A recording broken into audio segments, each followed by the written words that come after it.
The sun had just begun to set, painting the city in warm orange light, when an agent from the Korean Hunters Association stepped into Woo Jinchul's office. His expression was grim, the kind of look that told you before a single word was spoken, something bad had happened. He began his report in a steady, professional voice. Inside the insect's dungeon, a strike team of 8 had gone in. 6 never came out alive. Only 2 had survived. One was Yoo Jinho, a young hunter from a wealthy family, dressed in armor worth more than most people's homes. The other was a name Woo Jinchul recognized immediately: Sung Jinwoo.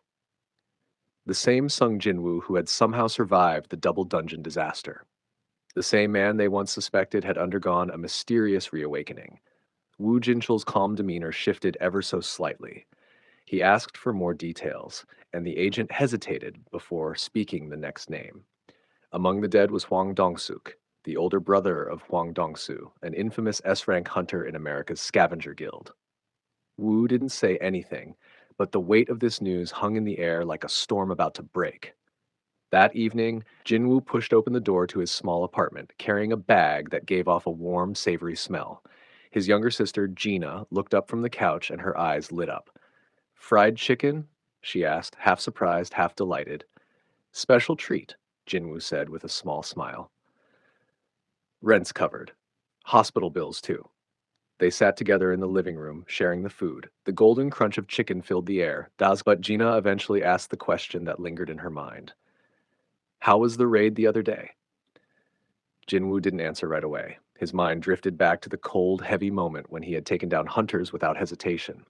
The ease with which he had done it, the unsettling truth that if it happened again, he wouldn't hesitate.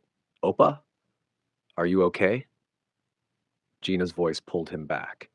"Yeah," he said quietly, forcing a small smile. They drank beer together, but halfway through, Jinwoo's vision flashed, a message from the system. Detoxifying poison. He realized he couldn't even get drunk anymore.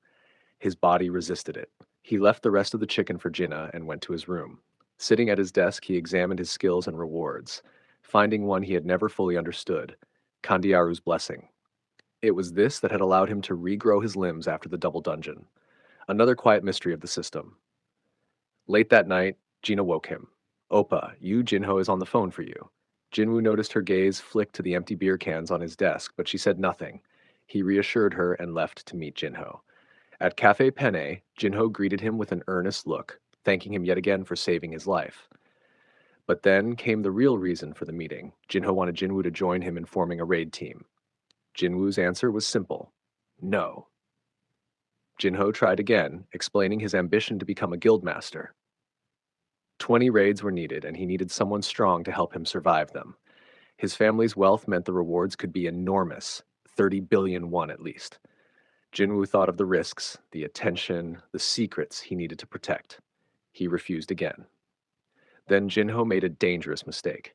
He hinted that if Jinwoo refused, he might reveal what he knew about Jinwoo's unusual strength. The air between them turned cold. Jinwoo's eyes locked onto Jinho's with a glare sharp enough to cut. Without a word, he stood and left. Jinho was left sitting there, realizing how badly he had misstepped. Across the ocean in America, Laura, the Scavenger Guild's assistant, stepped into Hwang Dongsoo's office. She told him the news. His brother was dead. Dongsoo froze.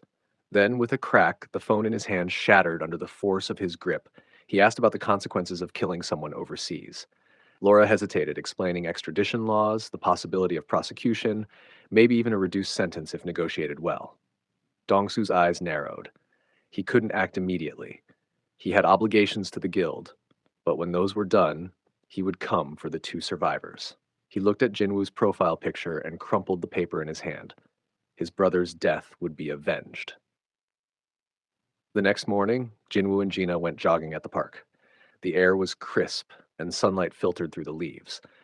Jinwoo teased her about eating too much fried chicken, and she laughed while trying to keep up.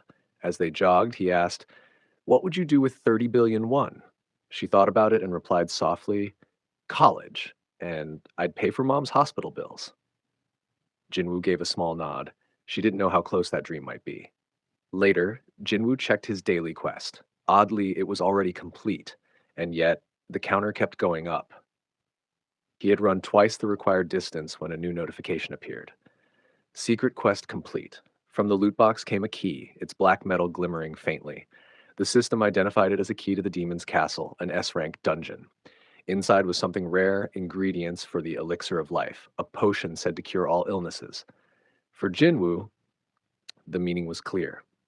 If the elixir could cure all, it could cure his mother. He didn't hesitate. The world shifted the moment he used the key. Heat slammed into him. All around were burning ruins, the sky choked with smoke. And then it appeared. A towering, three-headed beast, each head snapping with fangs the size of swords. Above it, glowing letters spelled out its name, Hell's Gatekeeper Cerberus. The ground trembled under its steps. Jinwoo gripped his dagger, his heart pounding. The fight began. He darted in, slashing with all his skills, quick step, vital strike, every bonus he had. But the blades barely cut into its hide. One massive bite and his arm was gone. Pain seared through him. Cerberus roared, its muscles bulging as its rage ability activated. For 3 minutes, its strength doubled. Jinwoo's vision blurred, but he forced his body to move, drinking a healing potion, triggering full recovery. Still, it wasn't enough. He pulled out Kasaka's venom gland, coating his blade. The poison would kill most, but Jinwoo's own resistance would protect him. He struck again and again, watching as the beast's health finally began to drop. Its rage faded. Now it was his turn. The fight was brutal. At one point, Cerberus clamped its jaws around him, shaking him like prey. Blood filled his mouth, but he didn't stop. Every last ounce of his strength went into driving the blade deeper.